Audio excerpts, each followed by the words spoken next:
The cold, calculating vastness of the Vorgon Empire had never truly encountered defiance. For thousands of years, their dominion had stretched across an inconceivable number of star systems, their will absolute, their power unchallenged.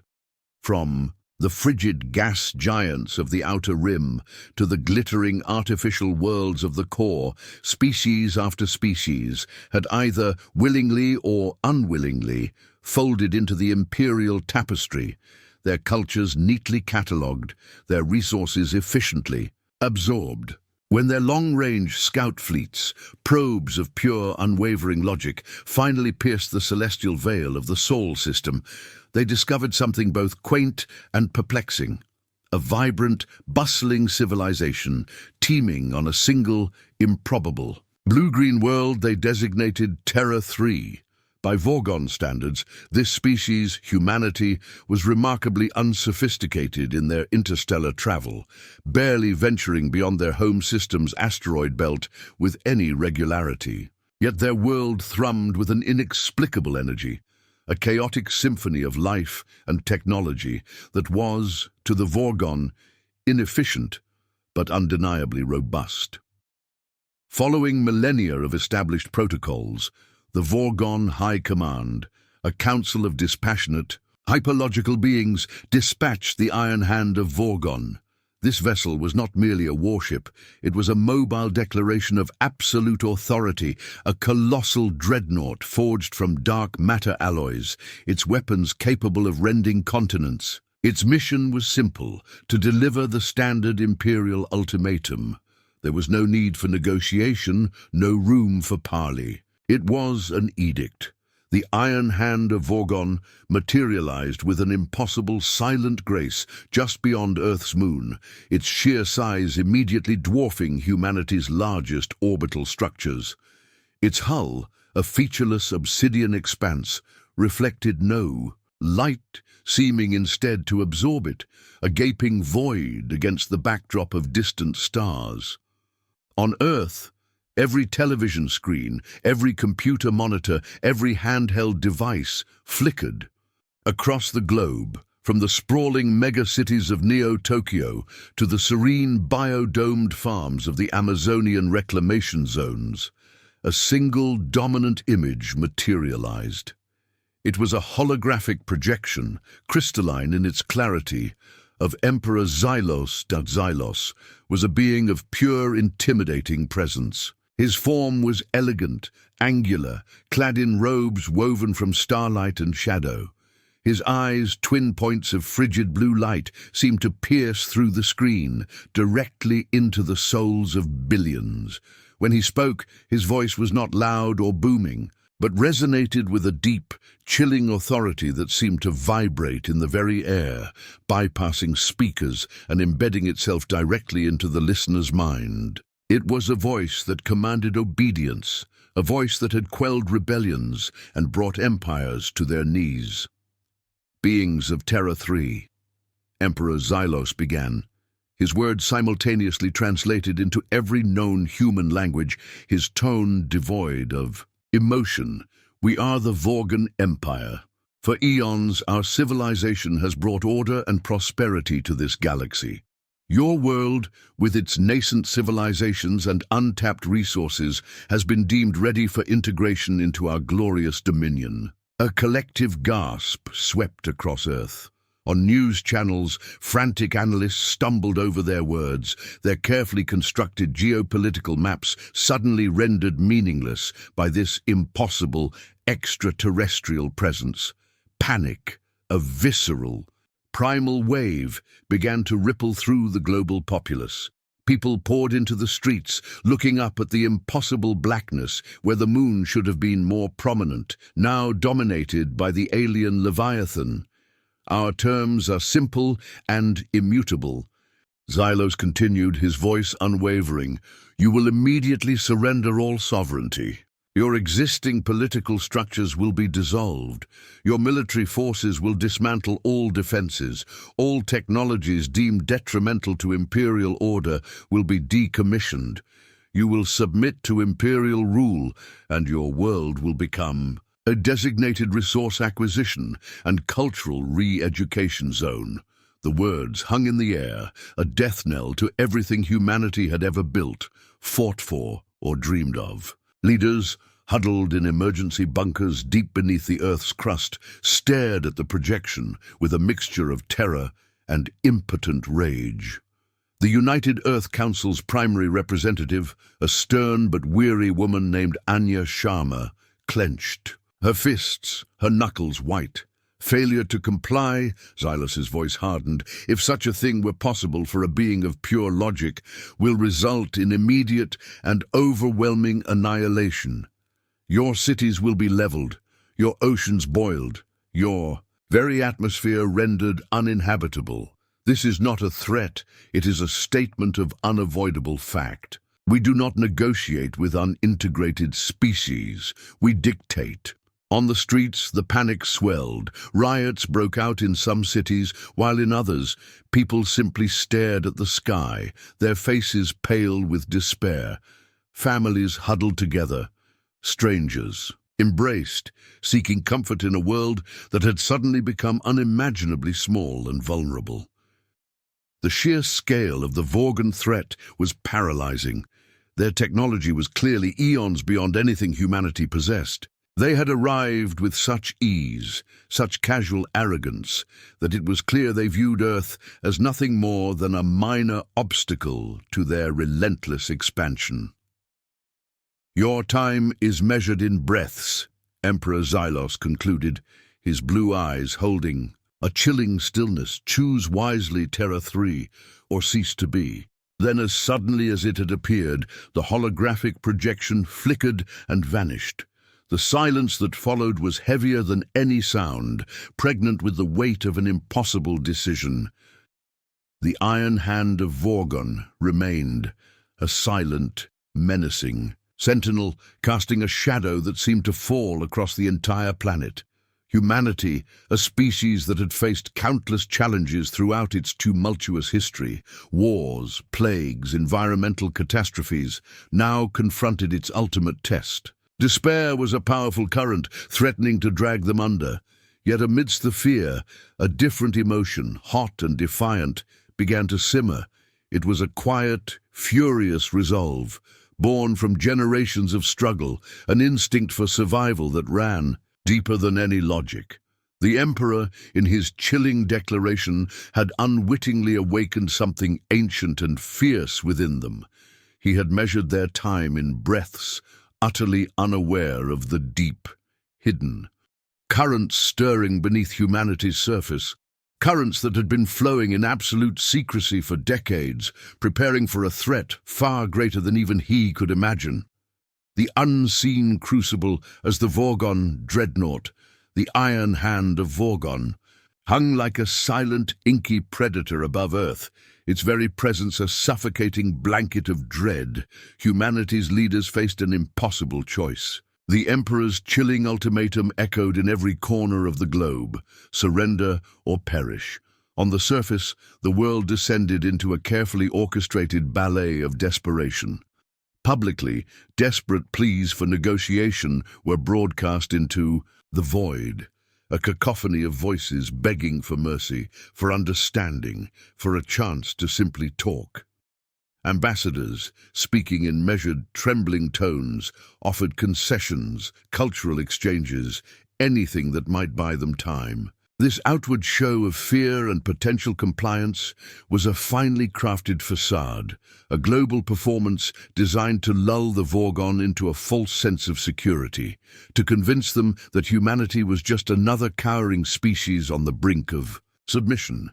Yet beneath this veneer of despair, in bunkers buried deep within the planet's crust, and in secret installations hidden within the darkest corners of the solar system, a truth known only to a select, unwavering few was finally, irrevocably unveiled. This was not humanity's first dance with true terror, nor their first encounter with overwhelming alien power. Decades ago, long before the Vorgon had even registered on their nascent long-range sensors, humanity had stumbled upon something far older, far more dangerous than any conquering empire. They had found the remnants of a civilization utterly annihilated by a force so ancient, so utterly destructive, that it had left nothing but cosmic dust and whispered warnings across the void. That terrifying discovery, shrouded in absolute secrecy, had been the crucible. It had forged a grim understanding. To survive in a galaxy far larger and more terrifying than they had ever imagined, humanity could not rely on diplomacy alone. From that harrowing moment, a singular, audacious project was born: the creation of the Black Fleet. This was not an armada built for conquest, for grand parades, or for showing off humanity's technological prowess.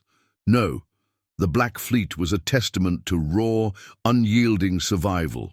It was a clandestine armada of unprecedented power, designed not to deter, but to destroy threats of existential magnitude.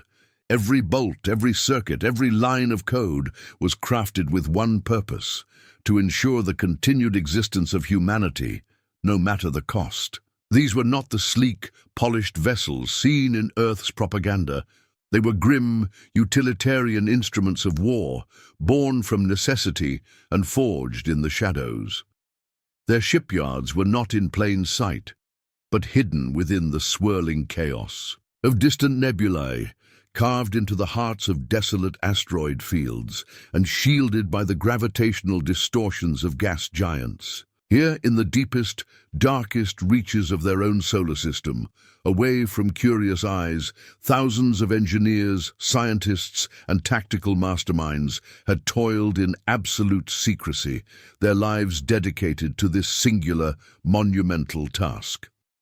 The materials they used were exotic, painstakingly refined from rare cosmic minerals. Their power sources were revolutionary, harnessing energies barely understood by mainstream science, reverse-engineered from fragmented data recovered from the ancient alien wreckage. Weapons systems were not designed to merely disable, but to utterly obliterate, capable of tearing through shields and armor that would laugh off conventional armaments. The Black Fleet existed as a whisper, a terrifying rumor, known only to those whose sworn duty was its absolute secrecy. Now, with the iron hand of Vorgon casting its ominous shadow, the dormant protocols for the Black Fleet were finally, definitively, activated. Across the vast, silent expanse of the solar system, dormant signals, coded with layers of quantum entanglement and hyper-frequency bursts, flared to life. These were not the frantic, open communications of a species in panic, but precise, encrypted commands echoing through the vacuum of space. Within the hidden shipyards, massive hangar doors, disguised as natural rock formations or swirling gas clouds, began to groan open, revealing the sleek, predatory silhouettes of unseen vessels. Maintenance crews who had spent decades keeping the dormant fleet in pristine condition now worked with a focused intensity, their movements economical and swift. Engines that had been cold and silent for years roared to life, their unique energy signatures masked by layers of advanced shielding. Humanity had played a long, dangerous game. They had cultivated an image of a vulnerable, technologically limited species, hoping that any galactic threat would underestimate them.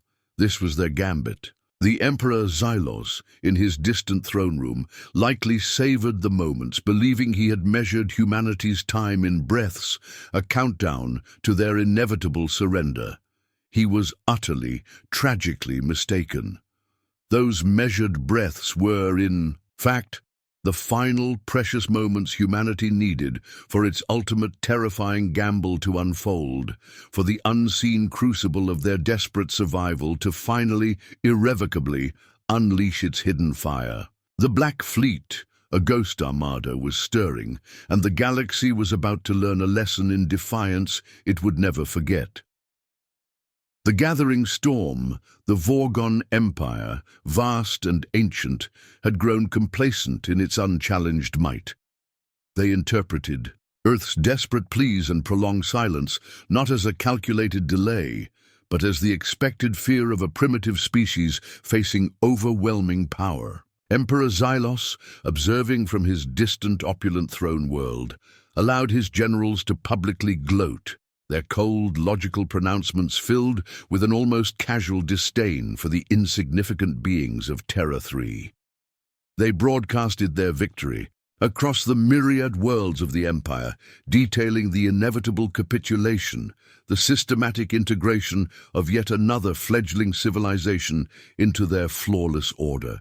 They expected to see disorganized defense fleets, cobbled together vessels, making a futile stand against their superior technology. What they didn't anticipate, couldn't even conceive, was the silent, terrifying awakening that was now sweeping through the vast emptiness of the Sol system, deep within the inky blackness between planets, far from the prying, if technologically limited eyes of the iron hand of Vorgon. The Black Fleet was stirring with a purpose that chilled the very vacuum of space. Within the colossal, disguised shipyards nestled in the swirling, dark matter-rich nebulae beyond Neptune, and embedded within the jagged, icy hearts of the Kuiper Belt asteroids, thousands of Starship engineers and pilots moved with a focused intensity. These were not the hurried, panicked movements of a species preparing for a desperate, last-ditch defense. No, this was the calm, precise execution of a plan refined over decades, a deadly choreography performed in absolute silence. From seemingly solid rock formations, massive hangar doors, disguised by advanced cloaking technology, began to slide open with barely a whisper.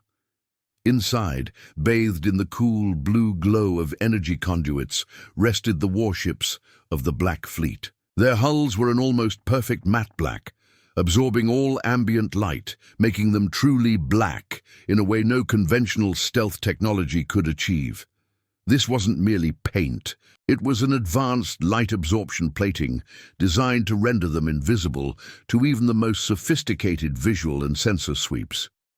These ships were not built for aesthetic appeal. They were built for war, lean and angular, bristling with an array of weaponry that few outside humanity's deepest secrets could even comprehend. As each vessel powered up, its unique graviton pulse engines thrummed to life.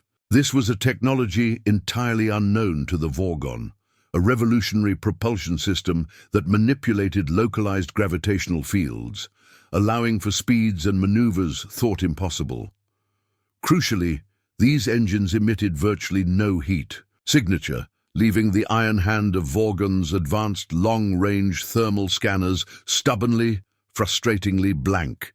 The Vorgon commander, a stoic being named Cathar, would periodically check his readings, dismissing the empty space as expected. He saw nothing, felt nothing, suspected nothing. The void remained empty, or so his instruments told him.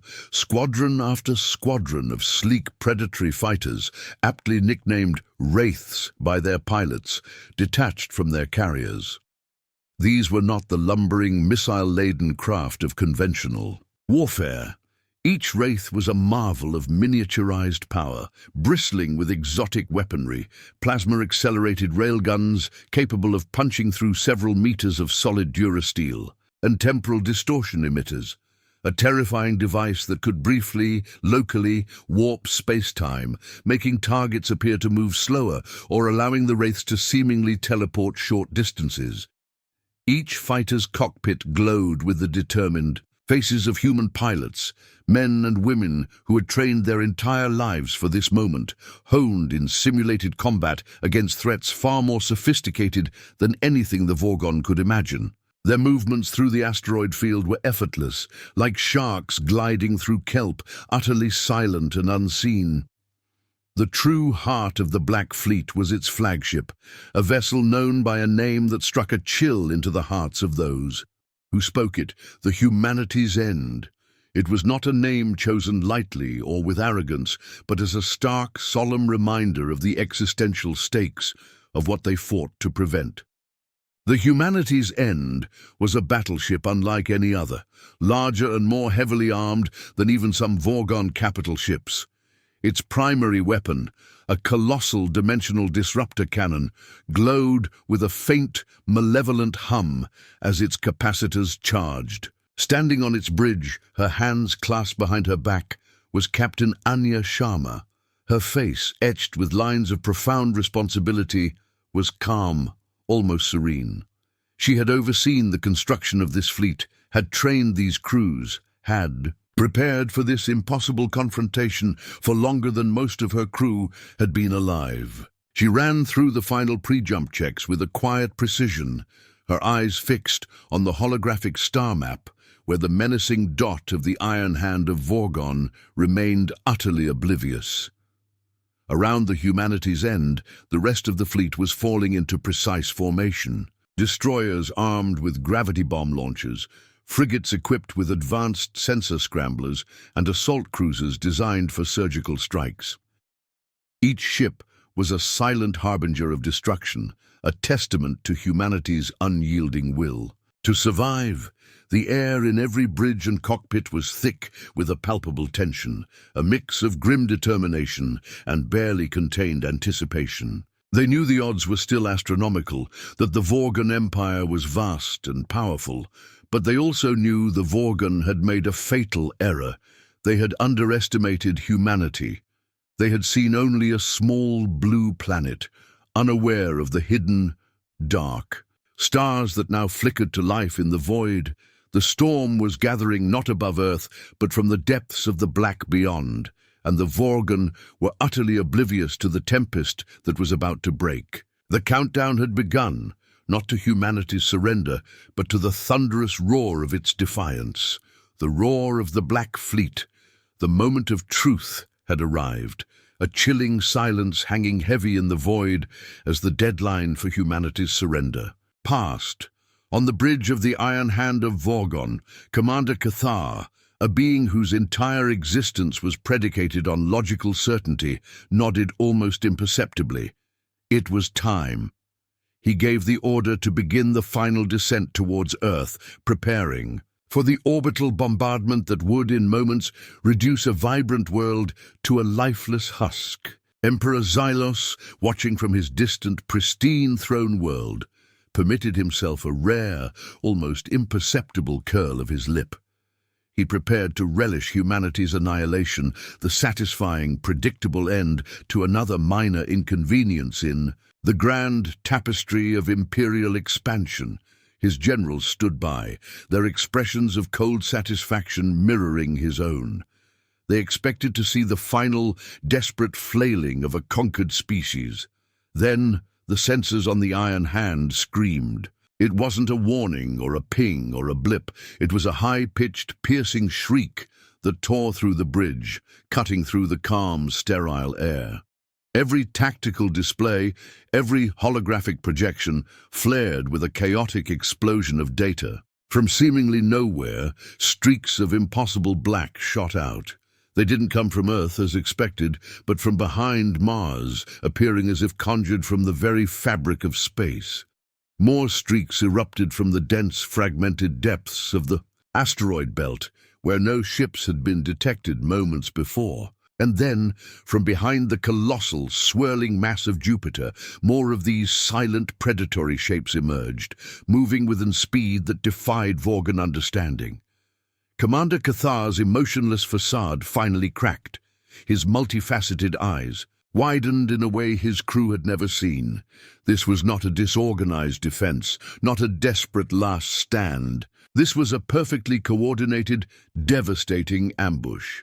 The Black Fleet, a phantom armada, moved with an impossible speed and precision, a silent, deadly ballet choreographed by years of unseen preparation. They did not announce themselves with flashy energy signatures or defiant broadcasts. Instead, they opened fire. Their weapons, unlike anything the Vorgon had ever encountered, tore through the Iron Hand's formidable shields as if they were made of fragile glass. Plasma-accelerated projectiles, glowing with an incandescent fury, slammed into the dreadnought's energy fields, each impact causing a sickening ripple before the shield simply failed in localized sections. Then came the temporal distortion.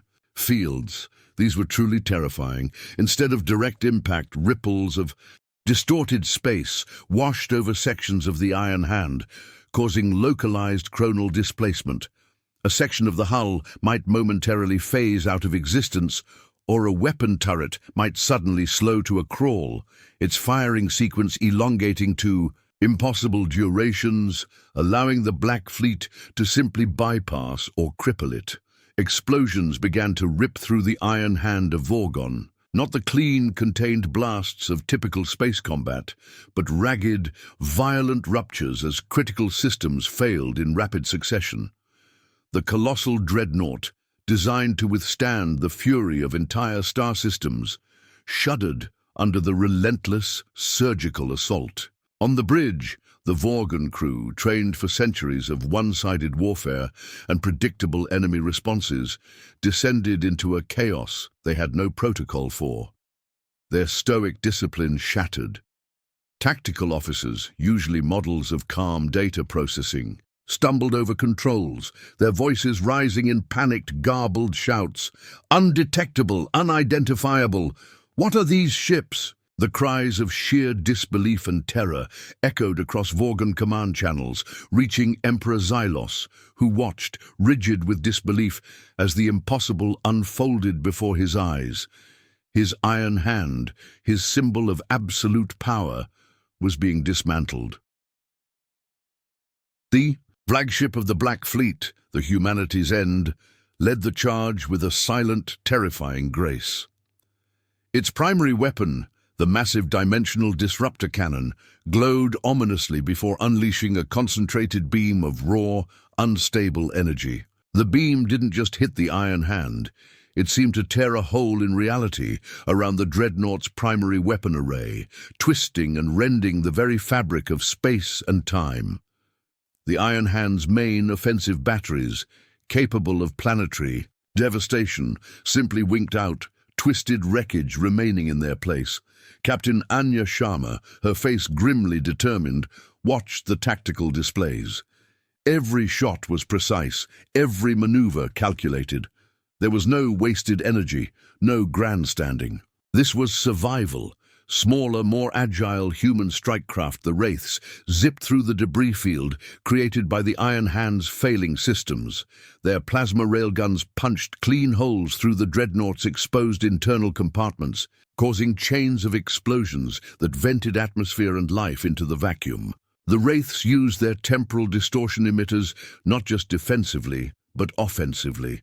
They would briefly accelerate their own time, appearing as blurs to the Vorgon before hitting a vulnerable spot, then twisting time around the target, freezing a gun turret's rotation just long enough for another Wraith to slip past its firing arc. The Vorgon, accustomed to breaking weaker species with a mere show of force, found themselves facing a foe that fought with an ingenuity and a ferocity they had never imagined possible.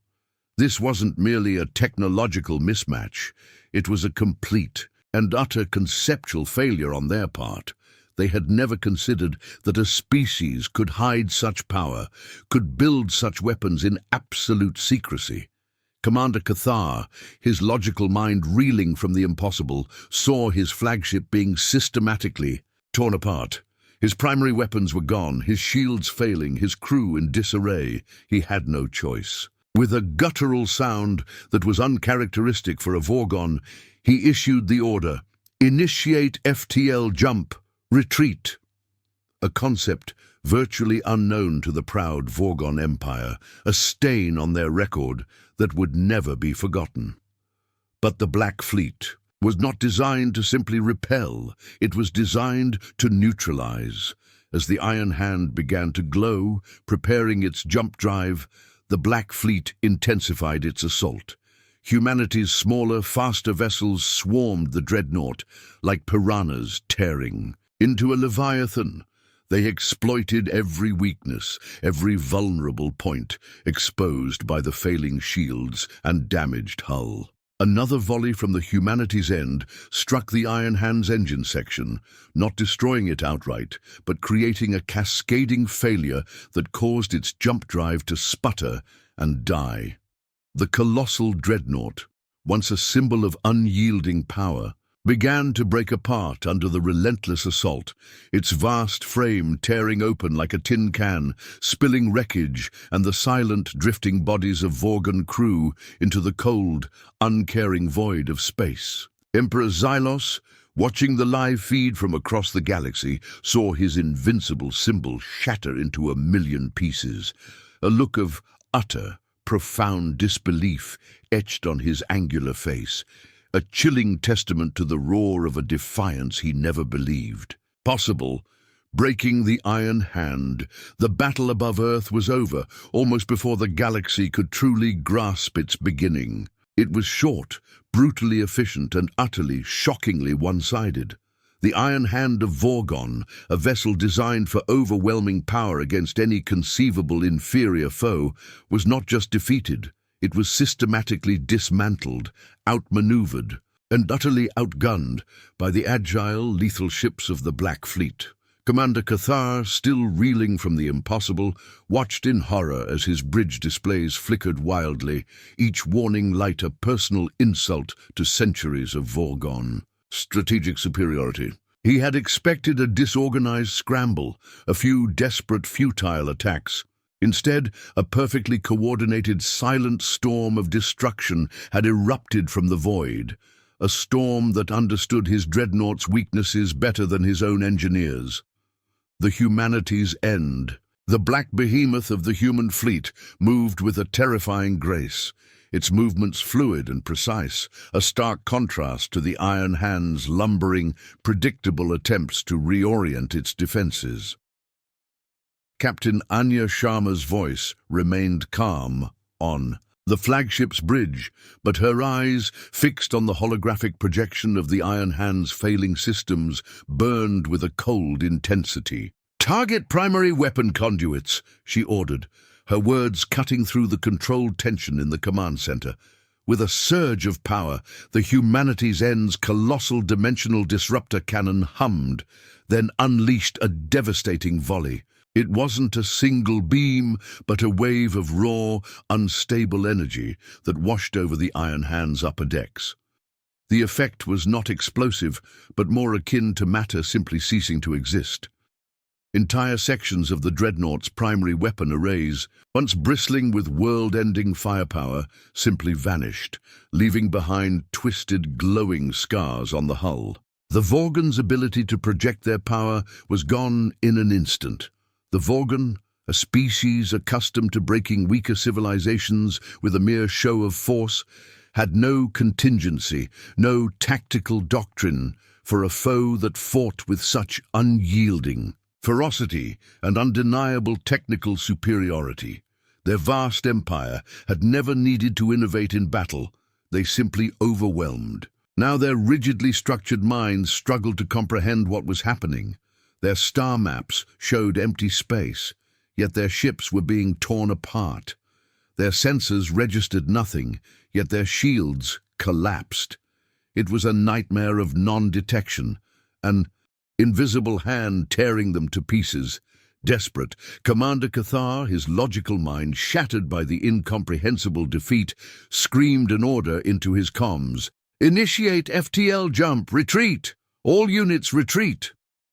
The word retreat was a concept virtually unknown to the proud Vorgon Empire, a profound humiliation, a stain on their record that would never be forgotten. But even as the Iron Hand's colossal engines began to spool up, glowing with the telltale blue light of a jump drive, preparing for activation, the Black Fleet showed no mercy.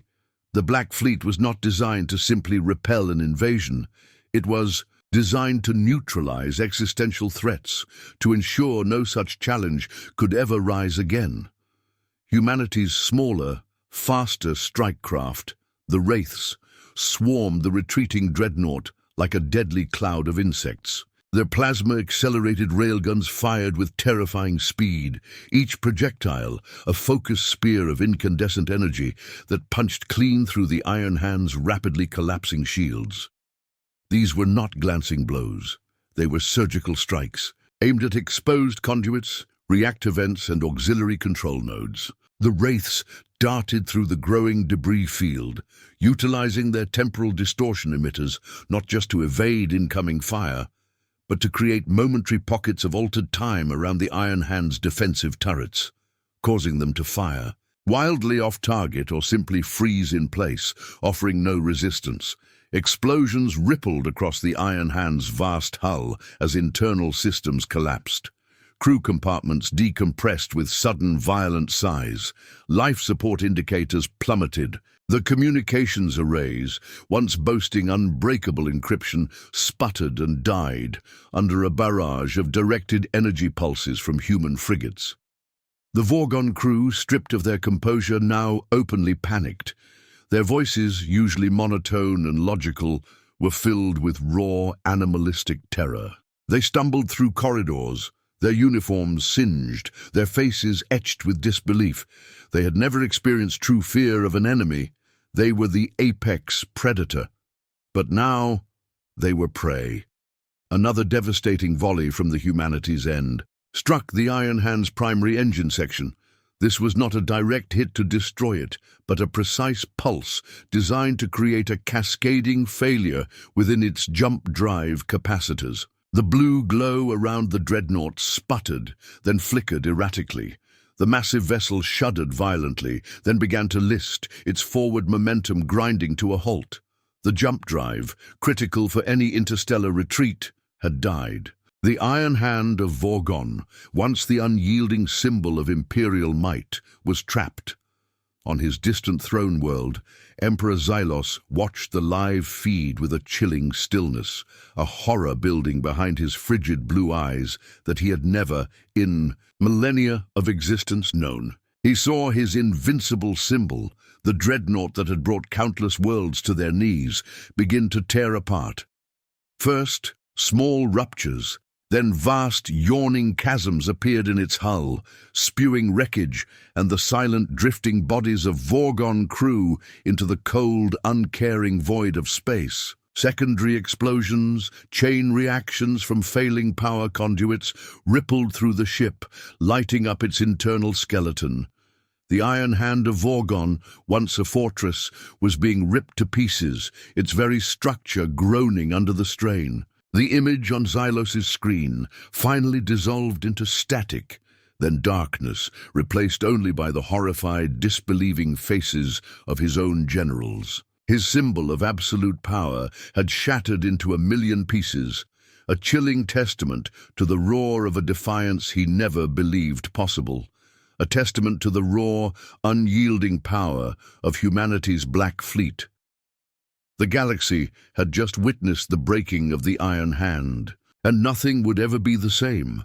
A new galactic dawn, the destruction of the Iron Hand of Vorgon, sent not mere shockwaves, but a cataclysmic ripple across the entire galaxy.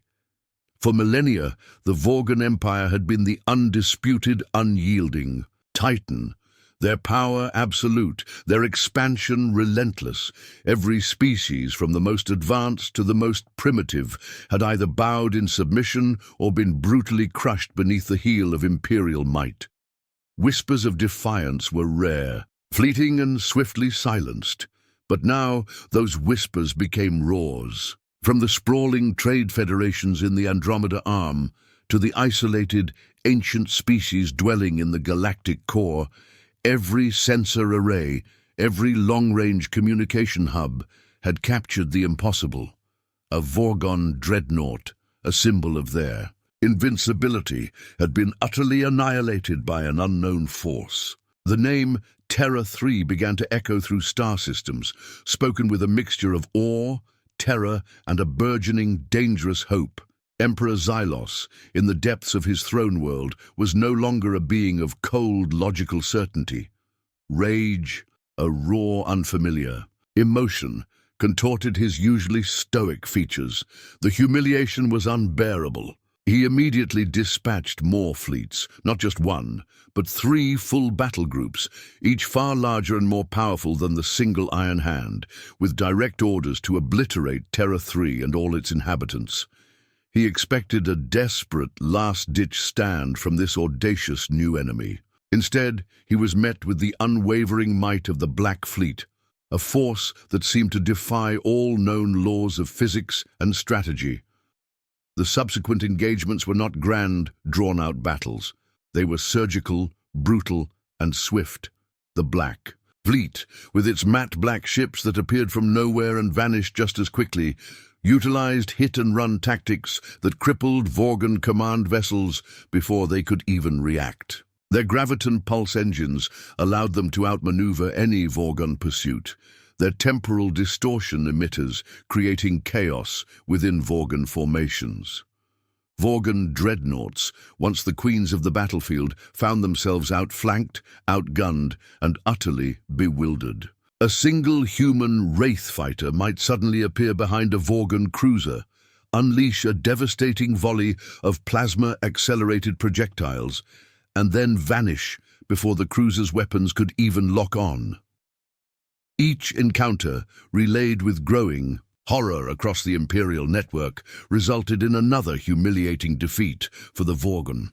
Ships that had survived countless battles were picked apart with shocking precision, their crews either annihilated or left drifting in the silent wreckage, a chilling testament to humanity's relentless efficiency. The Emperor watched as his mighty fleets, one after another, were systematically decimated, his tactical readouts showing impossible enemy movements and inexplicable weapon impacts.